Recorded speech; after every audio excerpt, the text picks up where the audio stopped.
Welcome to CAD Talks, tackling issues in your community.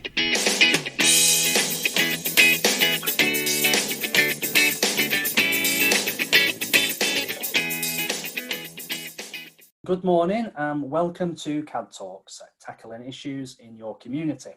Hosted by Jackie Robinson, there, give us a wave, and myself, Elliot Evans.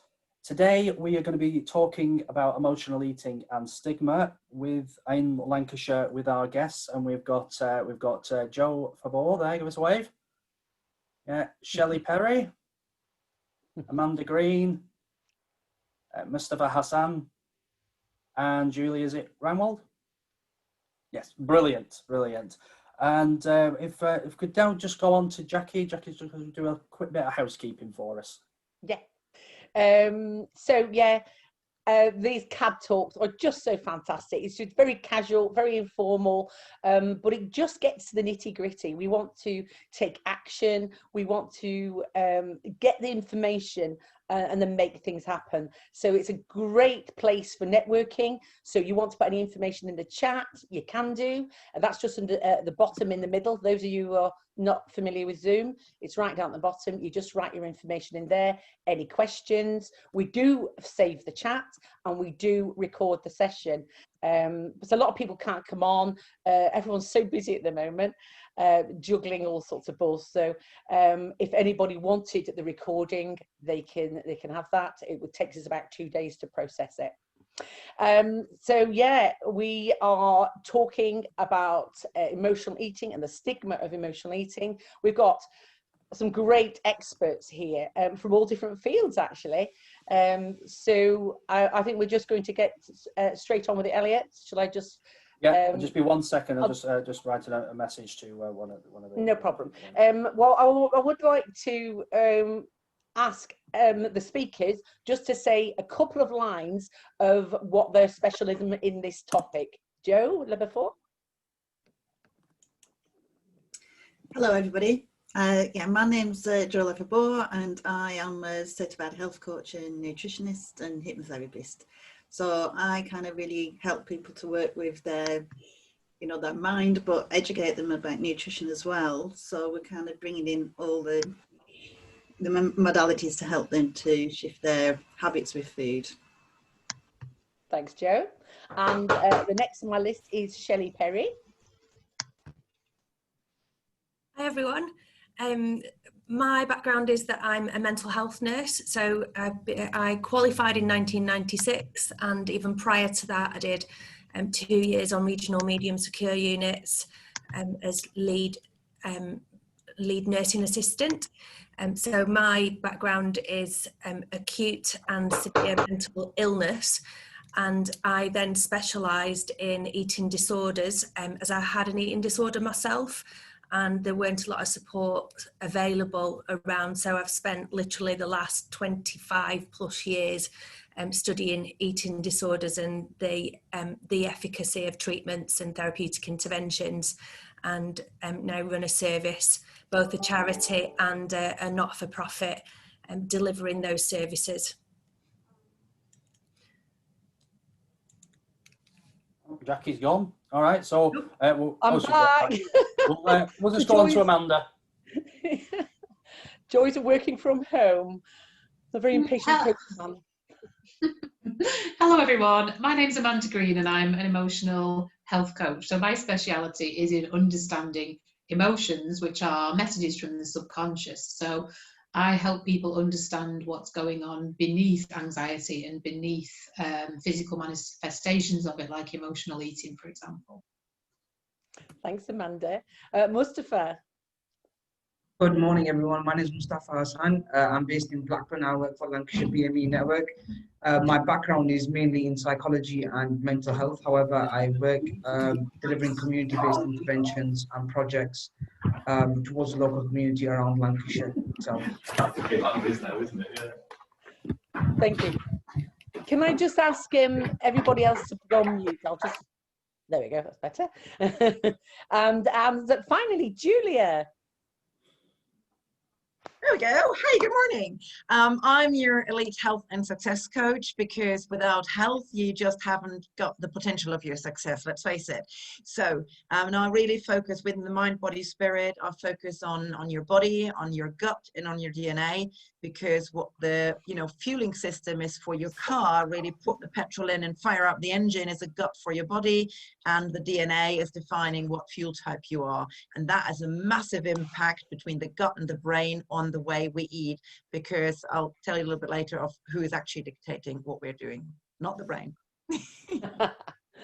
Thank you, Julia. As you can see, we have 5 amazing speakers, so we're going to crack on with questions. I just want to tell you a little bit about myself. So I'm Jackie Robinson. I wear several hats. I am here on behalf of Wellbeing Lancashire, which is an alliance of wellbeing practitioners who are coming together to provide a collaboration of well-being, that we can action anything in the community, we can action individuals and in businesses, and it's in baby stages at the moment, but we're well on the way.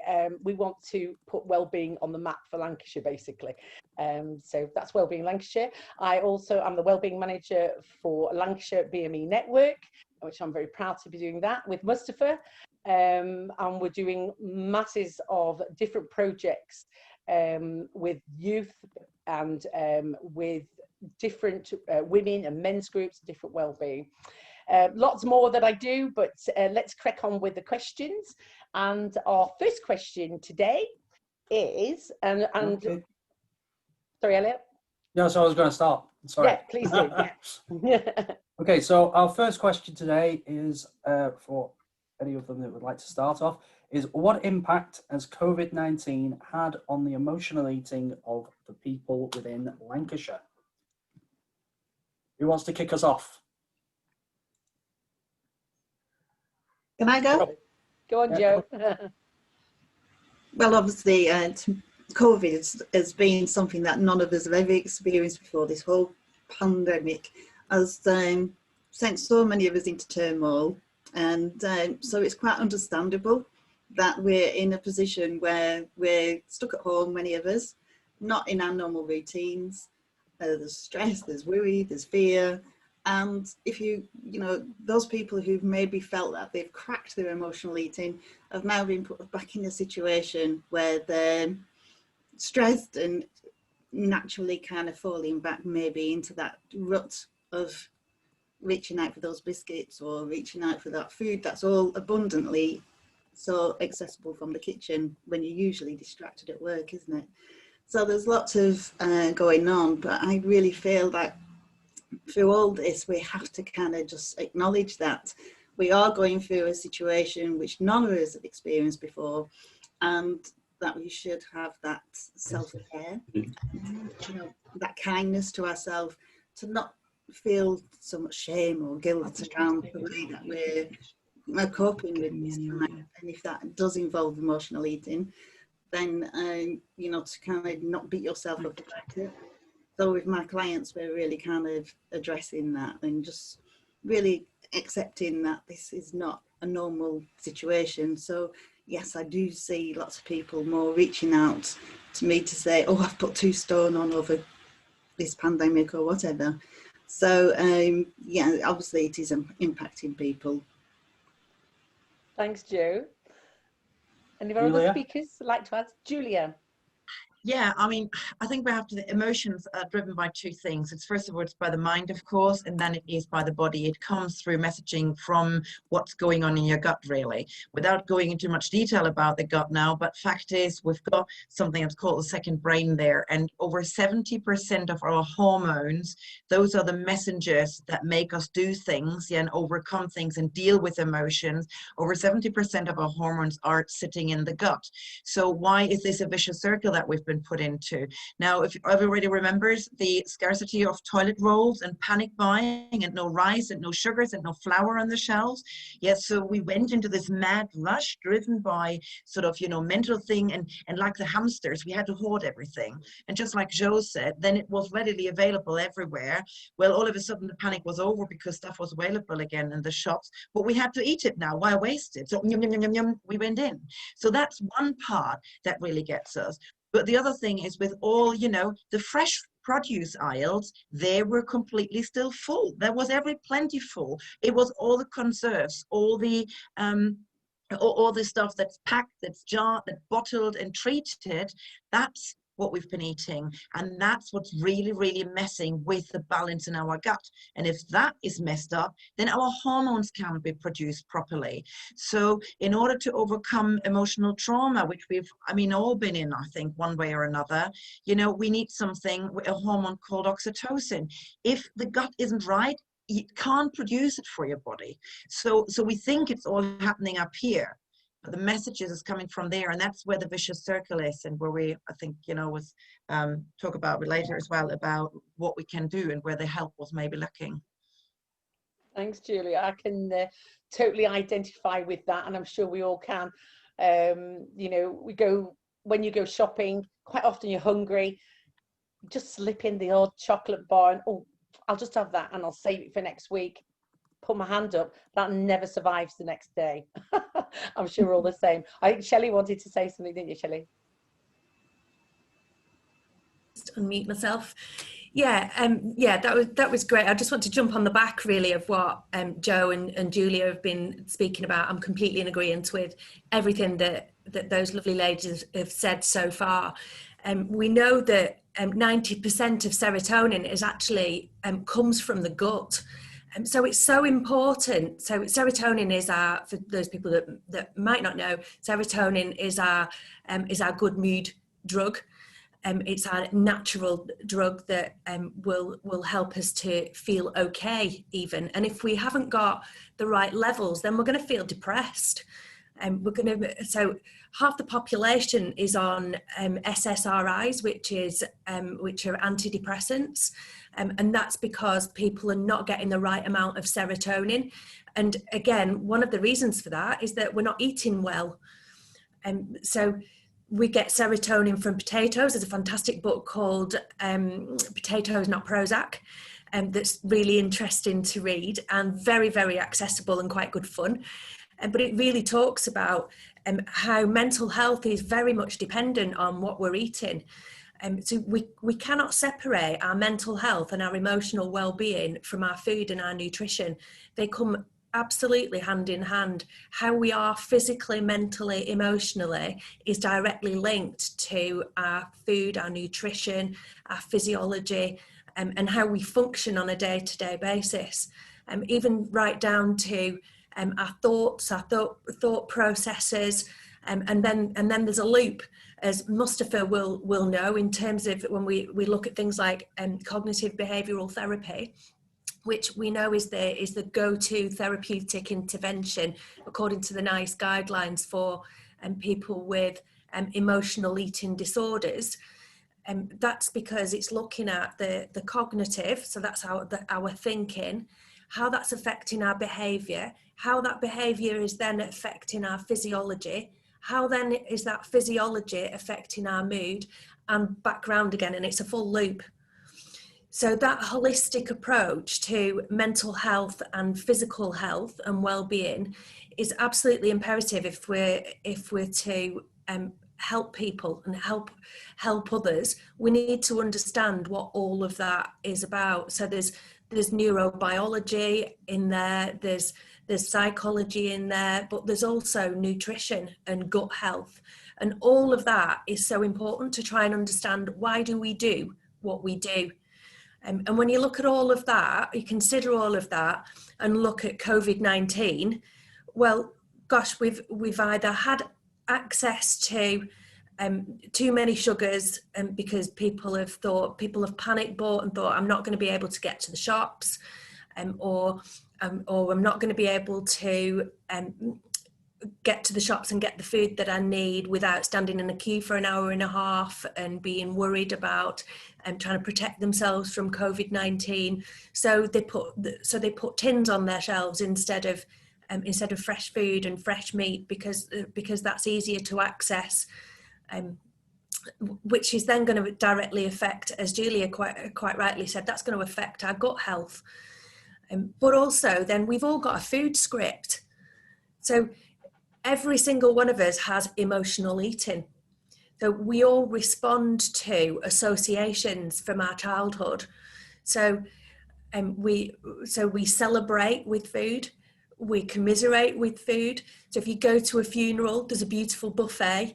If you go to a wedding, there's a beautiful buffet. If it's somebody's birthday, we celebrate, we go out for dinner. And the alcohol part of that as well, we associate alcohol and food with celebrations and commiserations, and then that's impacting our gut health and our mental health. So much to consider. And this is the stuff that people have been experiencing through lockdown and through COVID-19, both emotional eating disorders and alcoholism have gone through the roof in COVID-19 for exactly those reasons. So I could go on lots, but I'll shut up there because I get quite excited about this stuff. Well, Shelley, this is your area, isn't it? This is your area, and the passion just comes through with all of you, actually. But that's so important that we understand that actually it does come from the gut, but everything's connected, and that's the whole idea of holistic well-being, is that we are all connected, and we have to look at things differently, don't we? We have to look at our environment and everything. Mustafa, would you like to add to what Shelley's said? Yeah, some really fantastic points there from the other speakers. It's interesting to see how you can take different points of perspective on this from a neurobiological point of view, biological, psychological as well. And I agree with the holistic approach that this should be taken towards. I think I would like to just touch on the societal point of view of it as well. I mean, because we've all been in lockdown, and some of us have been in isolation and shielding, for many months. We've been detached from society in itself and the norms of society, and the little things that could be like going out for coffee dates, or jumping on the back of what Shelley said, celebrating certain things, birthdays, events, parties, weddings, christenings, etc. And I think we've had a large part of our lives taken out and thrust into our homes, and to have some sense of normality, food has become a big part of that as well. And whether that be hosting dinner events over Zoom, having socially distanced dinners, or dinners with just support bubbles, etc. And I think that is something that we can do to bring back the sense of normality, and that bridges over into emotional eating as well, because you have this certain pressure of putting up a lavish meal, because you've got almost nothing else to do, so you might as well throw yourself into the cooking of it, and that could be cooking 3-course dinners, etc., or buffet style foods that you wouldn't normally do in circumstances at home in itself. And I think because we've been taken out of those situations, it's almost like the pressure of having to actually keep up with social media in itself as well, because so many people, I mean, if you look at the data within social media, the individuals who have got like pages where they're doing home cooking, etc., and recipes have absolutely blown up right now. And it's the pressure in itself of people to actually keep up with that and think that they need to do something about it in itself. But on the other side of it as well, with emotional eating, you could be, overeating in itself. But in my personal experience and from individuals I know, it could be almost not eating as well at the same time. And what I mean by that is not having the motivation, or the lack of motivation to eat in itself every day regularly, and that's a disorder in itself, and it's something that I've struggled with personally as well during lockdown. With the amount of work that we've had going on, struggles from working at home. Some people are really in the element working from home, but personally I couldn't do it for an extended period of time, and that really affected the way I ate as well, because that was the last thing on my mind. And because I had a young family at the same time, and moving into a new house, I know I'm going on a bit of a tangent, but it tied in with the emotional eating, because I felt like that was just something that I just did not need to deal with at that time and in that moment. And from a BAME perspective, you know, our communities and our families, we have this really big thing centered around food in itself. And for those individuals who are almost looking forward to those kind of meals every day or every single week, to be taken out of that, it has a massive effect on emotional eating in itself, in the way that when we're not used to it anymore and we can't deal with it, because we used to have that kind of family around us, that unit around us, and that was kind of our support in dealing with the emotional eating. But when you've been taken out of that and you're left in isolation in yourself, you're kind of left to your own devices, and that's something that I struggled with as well, personally as well. So the societal impact on it is definitely something that needs to be considered as well. Thanks, Mustafa. And yeah, totally agree with that. We are in communities. We're so used to bringing communities together, and that is something we've all been used to, even though you did with food. Now we do it differently, and it's not something I've ever as not eating. I've the opposite problem, but this is something really key, isn't it, to think about? Amanda, can we have your points on this? This is really your area, isn't it? Emotional eating. Yeah, well, emotional stuff is my area. Eating is just one of the manifestations that people can have with it, and it's different for everybody, isn't it? I love that analogy at the moment, that it's the same storm in a different boat, because we've all got restrictions, but actually some of us have just such different ways of going about things, and such different situations to cope with. But one thing that stress really does, when we're under stress, and there's no doubt about it, we are under stress because we have uncertain times, and humans don't like uncertainty and the unknown. We've got a large degree of change for people. That is a real struggle for people, out of patterns and routines. And we've got, you know, something that's life-threatening, so nothing's going to trigger the survival system more than that. But what I think, there is a gem in it all, because stress illuminates what requires healing for us, because we see our triggers then. We see the real reactions that we have when we're put under duress or in anxiety. So it's illuminating and lighting the way for us to see what actually requires healing from within. And for many people, it is not the food. There's no problem with food, essentially, is there? We're very grateful for it. It's the relationship that people have with food, and the relationship that many people have with food will be a mirror to see the relationship that we have in ourselves, not just in what we eat, but the way we eat. I feel like there is an opportunity for a lot of people to really learn and grow and transform through this as well. That's a beautiful, positive kind of end to that question, really, isn't it?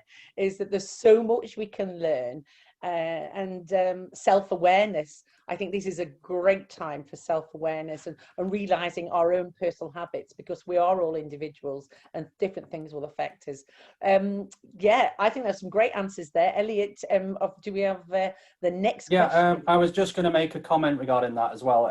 Just going off what Amanda said now, a lot of people who work in the health profession, which a lot of us do here, will notice that as the world has kind of slowed down for everybody else, it's kind of sped up for a lot of us. We're doing a lot more work, we're seeing a lot more people, and there's also that fear of coming in. As you see, I am in the office today and everything. There are other people here.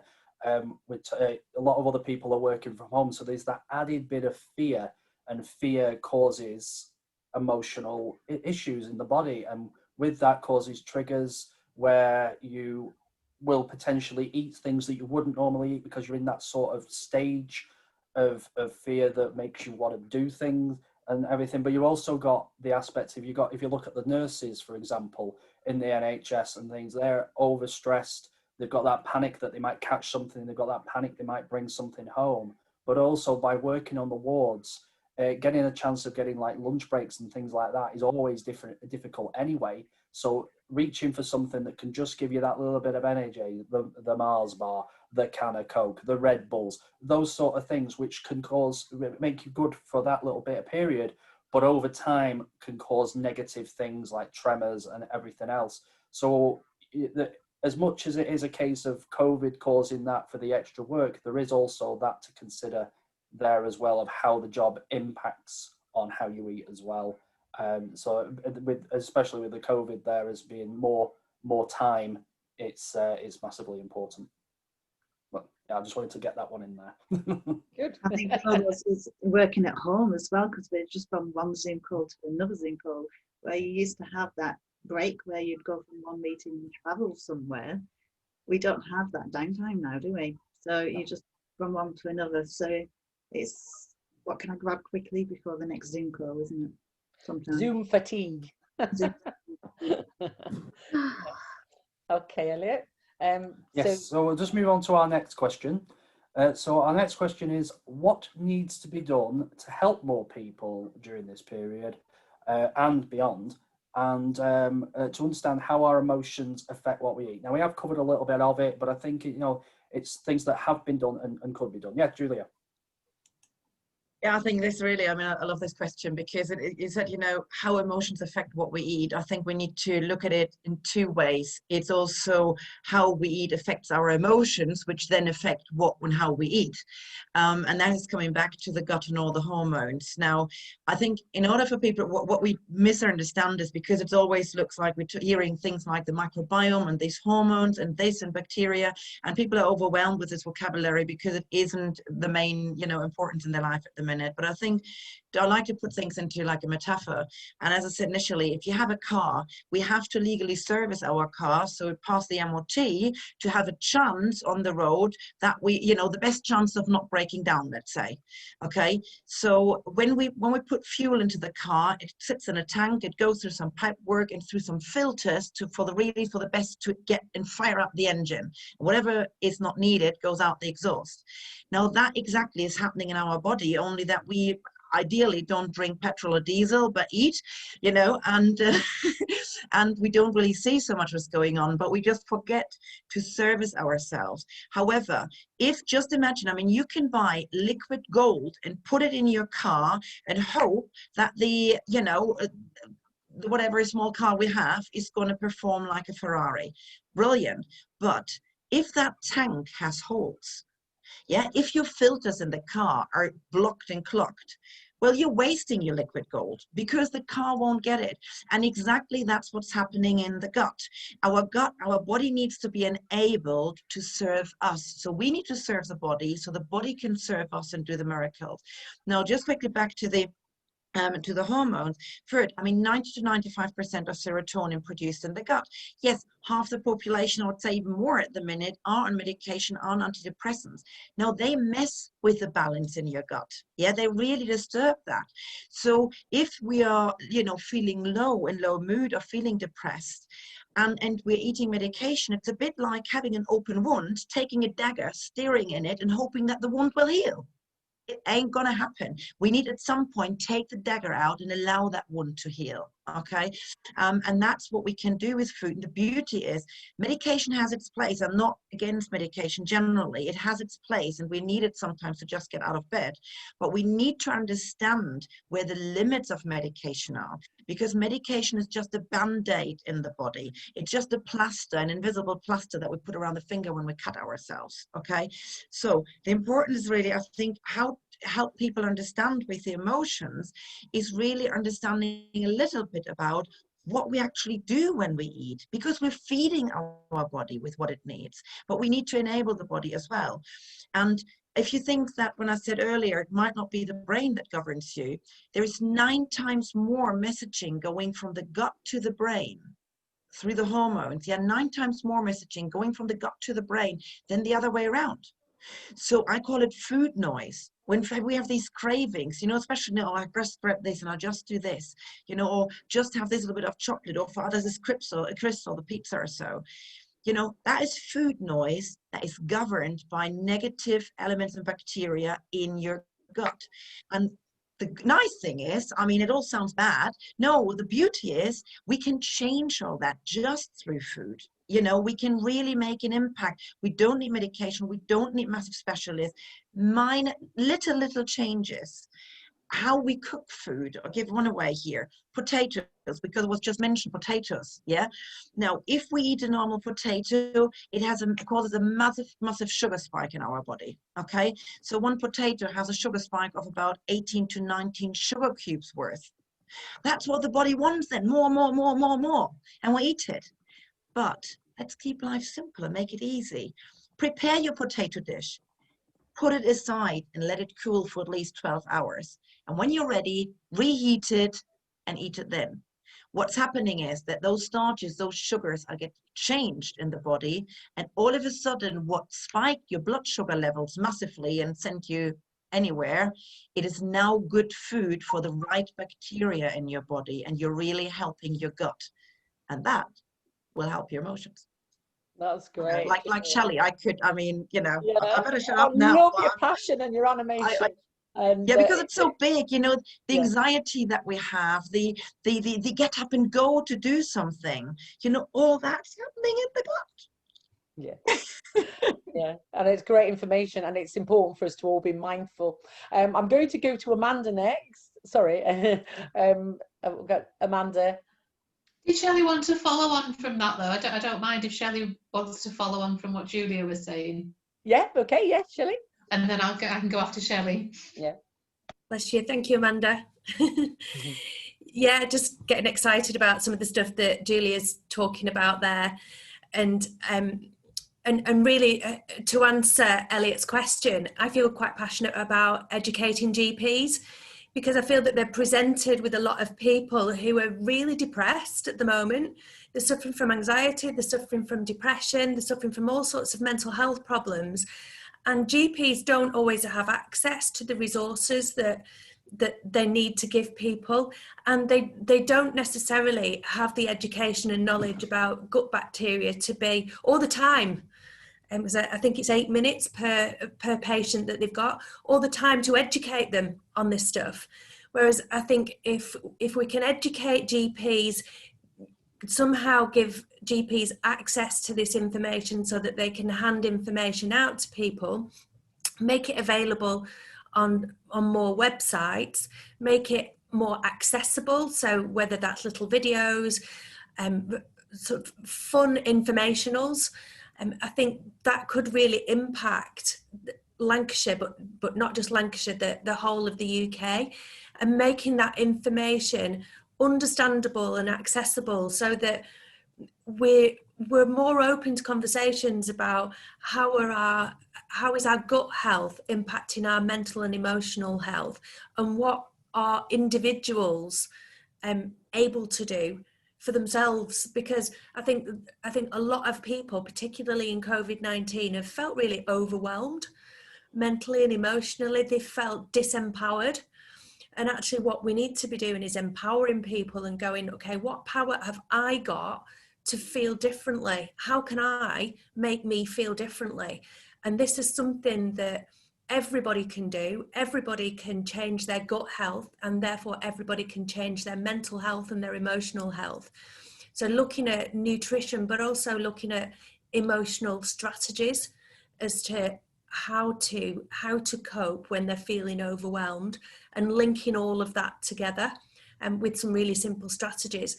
I feel quite passionate about getting that stuff out there and just helping people to understand how it's all linked and what power people have within that. I love that, Shelley, and I am really passionate about what you just said about getting into GP surgeries, having an holistic practitioner in there as well, so they can immediately refer any of these things. Because like you said, anything affecting your stomach and your diet affects your brain, affects your depression, affects all illnesses. It is a vicious circle, and you can reset it very quickly. Once you make your mind up, and once you get accountable for your own health and realize you need help, you can do it very quickly. Amanda, did you want to follow on from that? Yeah, sure. I mean, it's so much great advice being given by people. It's lovely to hear everyone's take on things. I can't offer anything on what to do on a large scale. That's not my expertise, but I can give you some tips maybe from an individual perspective, because that's where most of my focus is, one-to-one. And I would say that it starts with a new level of awareness about our own habits and impulses, and tuning into the feelings and emotions that are happening at the time, because emotions are valuable messengers, but we get really confused with the messages, and we often try to shut them down or distract ourselves because we don't like painful emotions and we're geared to move away from pain. And they don't always feel pleasant emotions, but they contain absolute gold nuggets of wisdom for us when we can be tuned into the body. And I think there's a lot to suggest here from what people are saying, that the body holds a lot for us, a lot of knowledge, a lot of information, and that's because the subconscious speaks through the language of feelings, and that's where a lot of stuff that we need to know is stored. So rather than getting caught up in the head, we sort of tend to abandon our body and get lost in the head when it comes to anxiety, and we're all up here, and actually we're not listening to the wisdom that's coming through. So it's really important to do this with an approach of curiosity, not judgment, and be genuinely interested in our own patterns and why we're doing these things. Because as soon as we judge something as bad, so as soon as we decide that our eating habits are bad, or that the food we're eating is bad, we start to become closed off to the truth, and we enter a train of thought that's not expansive and just encourages more thoughts of shame and helplessness. So we have to truly observe ourselves, and noticing the internal dialogue when it comes to food is absolutely powerful. So some people are literally thinking about food all day, even when they're not eating. And I was one of those people. I struggled with emotional eating and many other things for a long time, which is why my work is so credible, because I've done it all myself personally and help other people with it as well. And you know, if you're eating food, notice the thoughts that you have at the same time. So if you're eating food and saying, I know this isn't good for me, but I'm going to have it anyway. I know this isn't the right thing to eat, or even I believe that cake makes me fat as I put it into my mouth, so I'm now feeling guilty about the choices that I'm making. All of that is a stress-inducing dialogue. It's far better to make any choice and fully line up with it, rather than making a choice and then having layers of guilt added on and inviting more of that stress hormone cortisol into the system. And it's so important to eat the right things and to fuel our body, but also important not to forget that the belief system is almighty. You know, it's absolutely powerful. Literally what we believe becomes our reality, and we see that evidence of that all the time in placebo trials. You know, people given sugar pills, one group's told it'll raise the blood pressure, one group's told it'll reduce the blood pressure, and lo and behold, it does exactly what they've been told, but they're eating a sugar pill. So it's really noticing what that internal dialogue is around. Maybe it's around control, maybe there's a strong inner critic, because these things run deeper than food. Maybe it's shame or guilt or judgment, maybe you're focused on punishment, or maybe it's indulgence because you don't feel you know, you feel deprived, or you feel overworked, or you feel unfulfilled, or there's not enough love going on the inside, or it's masking loneliness or low self-worth. There's just so many factors. And when we can actually tune into the emotions, I know it's really challenging when you don't have the time as well. That's another issue that we have in modern society, isn't it? The time to actually be with ourselves and start understanding what's going on a deeper level. Thanks so much. Thank you. I love everyone's different point of view, and that individual thing's really important, because we are all individuals, and we need to look at ourselves and give ourselves the time, the permission. We say, well, I haven't got the time. I'm always saying that, but actually you have to give yourself the time to check out yourself, give yourself a body scan and understand yourself before you can get the help that you need, because we all need help in every respect, and particularly in this respect.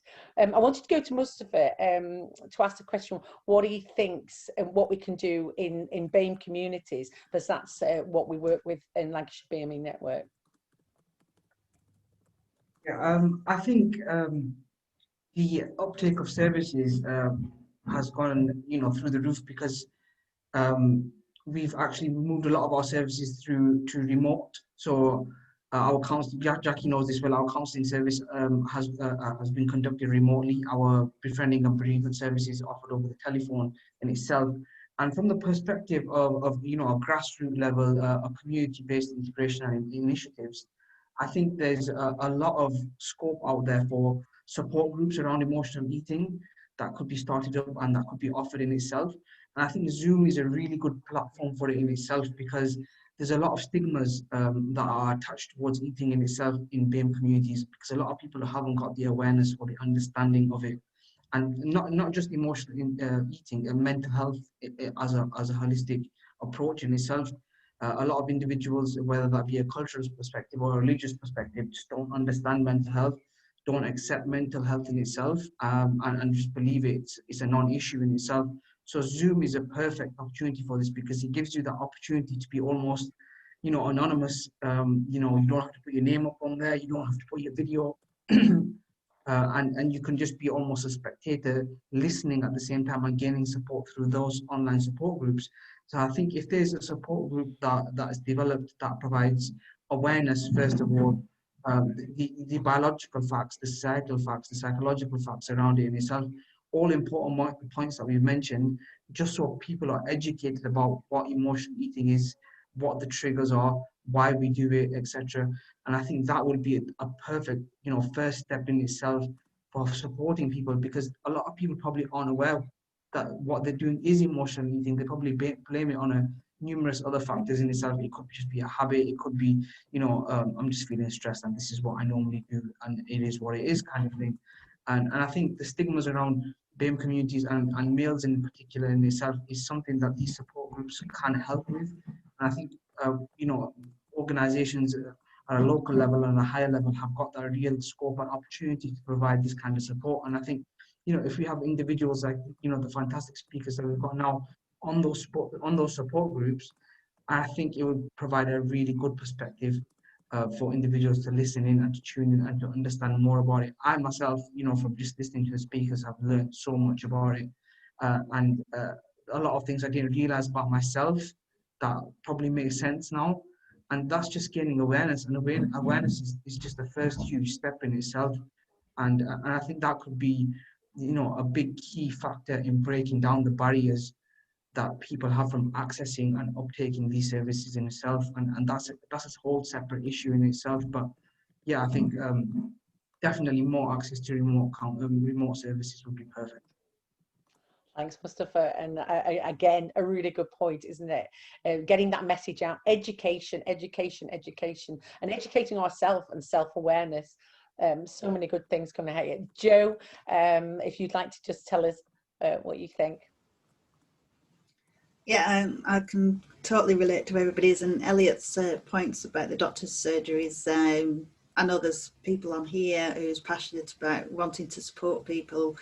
And in America, they do have health coaches in every single doctor's surgery. So it'd be wonderful if we could start integrating that, because we would be the ones who give the time to the people who need the support.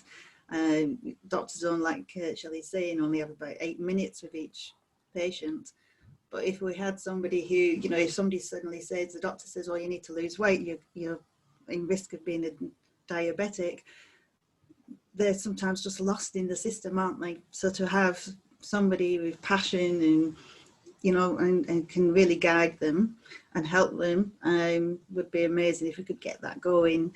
But I know it's a very different system in the US to here. But also with what Amanda's saying on that one-to-one levels, I kind of really think that self-awareness, that self-compassion, but also kind of, like that, just that moment when you find yourself in that habit of getting that hand in that biscuit tin or the ice cream.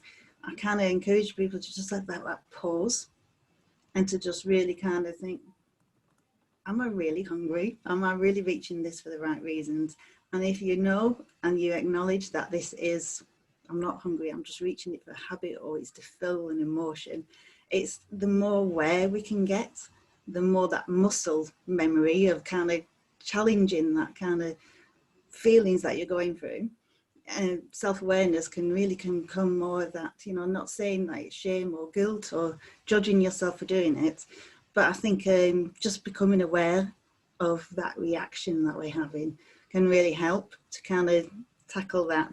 And then if you do realize, I'm doing this because I want pleasure, it's a thing I'm craving, I just want some pleasure, then really, because so many times we just do it mindlessly. And I know that I used to do that. I used to grab biscuits and I think, oh, I'll sit down and I'll enjoy these biscuits in a minute. And before you knew it, I'd sit down with my drink and think, where's those biscuits? Oh, I've eaten them. before I'd even had the chance to sit down and enjoy them. So it's like getting that if you are doing it to feel a pleasure, then actually enjoy it, savor it, sit down to eat. I always try and get people to kind of think, if you're walking around and eating, you're not enjoying, you're not being mindful with that moment of eating. So it's having that pause and then actually enjoy it. Love that, Joe.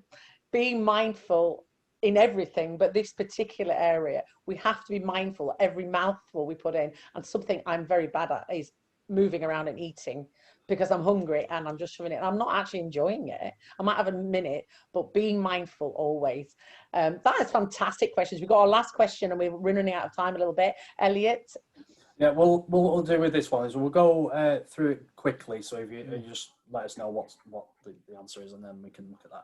So it's instead of going and talking about what's worked and what hasn't in terms of support, let's look at what support's out there in Lancashire. Where can people go to get this support? Yeah.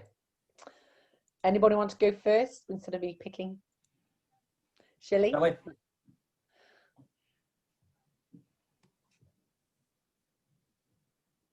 Sorry, just needed to unmute. Okay, so the charity that I run is CAD Lancashire. So that stands for Support and Education for Eating Disorders. So we offer a support group which is free to access on a Friday night. So that's 7 till 8:30 on a Friday night, and that's delivered by trained volunteers.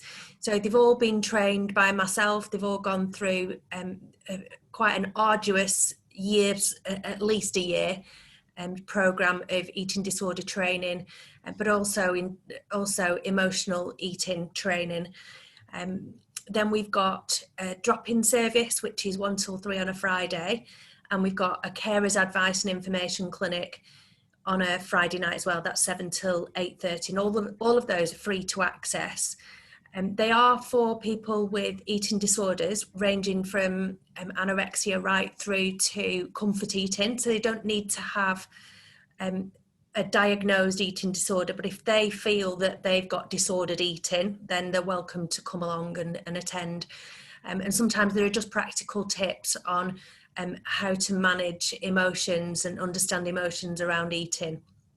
So that can be relative to anybody. But in terms of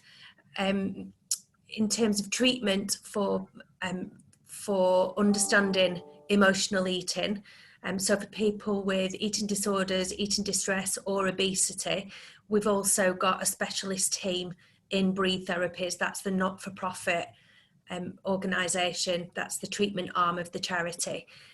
So it's not for profit, but it is a paid for service. And like I say, we have a specialist team, so from clinical psychologists to dietitians, nutritional therapists, and myself as a nurse therapist, and everything connected to that, because often what comes with emotional eating is post-traumatic stress disorder, depression, anxiety, all sorts of other mental health issues. So we deal with the whole person. So somebody will come along and have an assessment to help us understand what their needs are, and then we'll put a treatment programme together to address those particular needs of that individual. So that's us. But I am aware as well that, as Elliot said earlier, in terms of eating disorders, there's the Lancashire Eating Disorder Service, and I know that they couldn't make it today, so I'm telling everybody about them as well. Thanks, Shelley. That's great. We've got so much help out there. I really want everyone to tell about the different help. Joe, if you can tell us, we've got 10 minutes left, so if you can tell us quickly what help you've got out there to give. Well, I specialise in helping people to tame their sugar monster. So I kind of I've designed a programme which is bringing in the nutritional advice, but mainly really addressing their mindset. So I'm running one at the moment. It's called Taming Sugar Monster, and it's fun. We make it as fun as we can and really entertaining, and it's a joy to work with these people who have, working through it together. They're all supporting each other. So it's a really kind of happy program that I run. with lots of positivity. So people are welcome to come in and have a look if they want. Thanks, Joe. And I can vouch for Joe and Shelley. They're brilliant. And Amanda coming up. Amanda, tell us what you can do to help. Well, I run a private practice, so I won't be very good at offering general things and knowing what's going on in Lancashire. But individual things are really important, Amanda. Yeah, so yeah. I suppose for me, people will come to me who want to get beneath the actual situations. They want to understand what it is that is driving any of their behavioural elements, and eating will just be one of them. So yeah, people are ready to undergo some transformation and start to understand themselves on a really deep level. It's fantastic, Amanda. That's great. And yeah, I can vouch for Amanda. You know, if you really want to focus on yourself and do something about any emotional level, Amanda's your girl. Mustafa, if you'd just like to tell us, obviously we work together, but what we can do for BAME communities and other communities. Yeah, our organisation itself, we do run a counselling service and a preventive and bereavement service. So we've got our branch of our talking services is growing in itself. But what we're really good at is we're good at connecting individuals who come to us to organisations and to services and to charities. You know, something like Beat that Shelley runs, it sounds absolutely fantastic, and I've made a note of that, and that's something that we can actually, you know, refer into and point people towards. And there's a lot of people that aren't aware of services like those and that do come to us. So we're trying to build our kind of catalogue of these services in itself, so we know where to point people towards the right direction. And our unofficial motto is that we don't say no to anyone, we don't turn anyone away, we don't close our doors on anyone. If we don't offer a service that supports that individual, we will find a service that supports that individual. So I think our specialism in itself is connecting those dots and making sure that we envisage a client's journey or beneficiary's journey to make sure that they reach the right place. Yeah. Brilliant, Mustafa. And yeah, collaboration is key for all of us. We're all in it together to help everyone. Julia. Yeah, so I'm offering, and I do mostly private work, but the thing is there's lots of free stuff out there. So we're offering free health talks about, you know, your gut health, about your DNA health, etc. that you can join Zoom meetings every other Wednesday. So you can get in touch with me about those for the link. And that's really to, you know, help you educate, making better choices, empower you really to make better choices. I'm also offering a free and like discovery call, as I like to say it, so we find out a little bit where you stand with your health, and then I can give you some hints and tips, some food for thought to go away so you can make a decision that's best for you. That's out there. There is on a Facebook group, I did lots of interviews. Stress, we mentioned stress, you know, aside here, I feel a bit, but stress is really something that shuts us down, and we're all bombarded with stress more than ever. So stress shuts down our immune response. Hey ho, what do we need at the minute? The immune system, right? It shuts down our digestive system. Hey ho, gut, you know, shutting down. It shuts down our nervous response. Oh, what are we going? So, you know, stress. So all we need to do is de-stress as much as possible. So I want to encourage everybody to really go out there. There are umpteen resources out there to help you de-stress with a method that works for you. Meditation isn't for everyone, yoga isn't for everyone, you know this, but find what works for you and just be open to try different things to de-stress. And for that, I did a series of interviews, and it's going to start again in January with experts from different fields, all things that can help you de-stress, even stuff like cybersecurity issues. I mean, do you want to wake up, open up your laptop and everything is blank? Maybe not, you know, and things like this. So it's all elements of stress in our day-to-day life. So yeah, just tune in or find me. Elliot, you said you put all the details on the email. Yeah. And Julia, you know, just yeah. Connect there. Yeah, that's lovely. Thanks, Julia. Sorry, we're running a bit short of time. Just want to let everybody know that we're going to put everybody's details, the speakers' details, on an email with a survey. You'll get that. Anybody want a recording? I know someone's requested it already. Then request a recording. You can have that as well. How the recordings work is we get them together. We put all the detail, sort of like a front cover and things like that, and have them edited a little bit with a little bit of a voiceover. We then make it available on our Facebook page, which is the Connect My Community NHS. We also share it via social media. It also gets put on the Lancashire Care NHS's YouTube page. But if anybody does want a copy, they can let us know, and we can do that via WeTransfer. That is not an issue on there. So we just, as we've just got a couple of minutes, I'm just going to do a couple of questions that have popped in. I know that some people in the chat have been answering the questions and have really helped me out there. So I really appreciate that. But I just want to have a quick nip through here and just see where we've got some questions. Is how do we from Andy is how do we actually access the non-private services for emotional eating disorders in Preston? I will get the NHS's details from the eating disorders team and get that over to you as well. Get that over in the email as well. But I just wanted to check if anybody does any free from our speakers, any free sort of services that aren't private. Shelley, great. If you want to say something, say that. Yeah, I think I mentioned earlier about the charity support groups. They're all accessible on www.seedlancashire.co.uk. So anybody can access those. And there are links for those online services on our website, and they're also on our Facebook page. Brilliant. Brilliant. I know the answer to the other question was regarding the if anybody had the autism and the eating things on there. I really appreciate the answer for that question. In relation to Catherine, there is how do we? Sorry, Sherry. Sorry. So I did put an answer to that about the autism and the ADHD. Yeah. On there. I don't know if you've seen it. All right. Yeah. Okay. Cool. That's what I was saying, that you've already answered it, and I really appreciate it. It's all right. It's all right.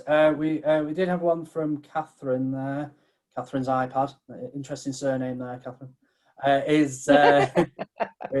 me just find it there. How do we promote ourselves to everyone in the group? I have great skills mix. I would like to share and get involved with this area. Well, anybody wanting to get an action group together?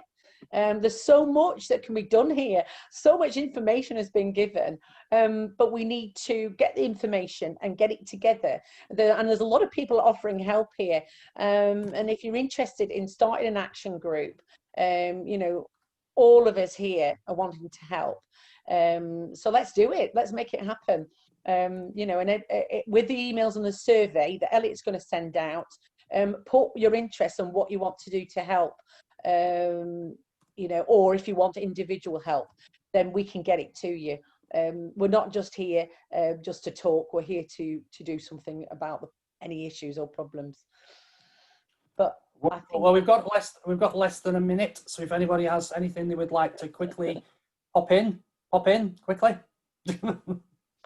Fab Talk. I work in pain management. Yeah. If anyone are interested in menopause, find me on Facebook. Yeah, there's lots of people putting it on chat. That's absolutely cool. Put your information on chat. I'm going to save it anyway. Just to be quick then, if you are on Facebook then and you haven't come to Connect My Community NHS, then pop over, because what we do tend to do on there is any groups or anything for support, we share that information. We help support groups, we help with their sustainability, all that type of thing. So pop on over. We'll like the page as our page. Come and like our page. You can share your information and talk to the others. You also find out about these. You might get invited to being a guest in one of them. You don't know. You might look at doing a pain management one. There's a few people in here from pain management, and I suffer from chronic pain. So there's a lot of interest in there to be able to do that. So I've got everybody's details there. I really want to thank everybody. It's been a fantastic talk today. I really appreciate it. Really has. Today. And if Jackie, you want to close us out?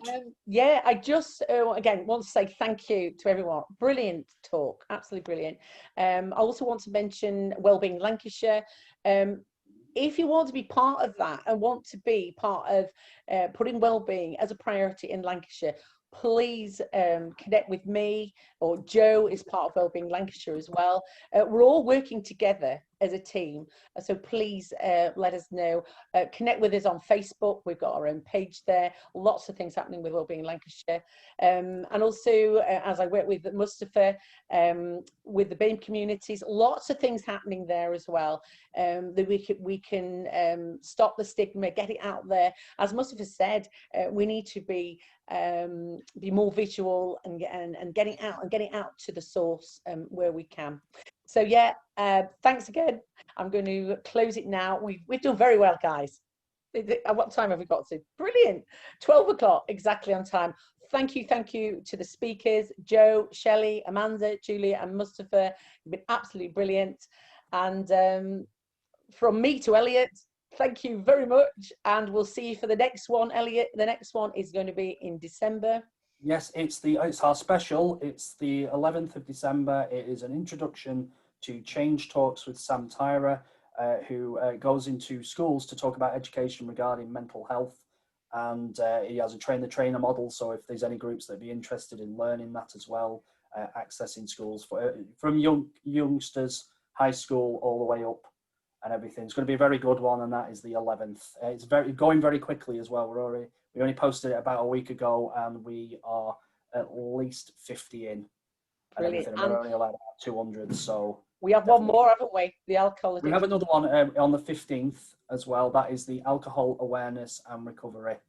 We have quite a few speakers for that as well.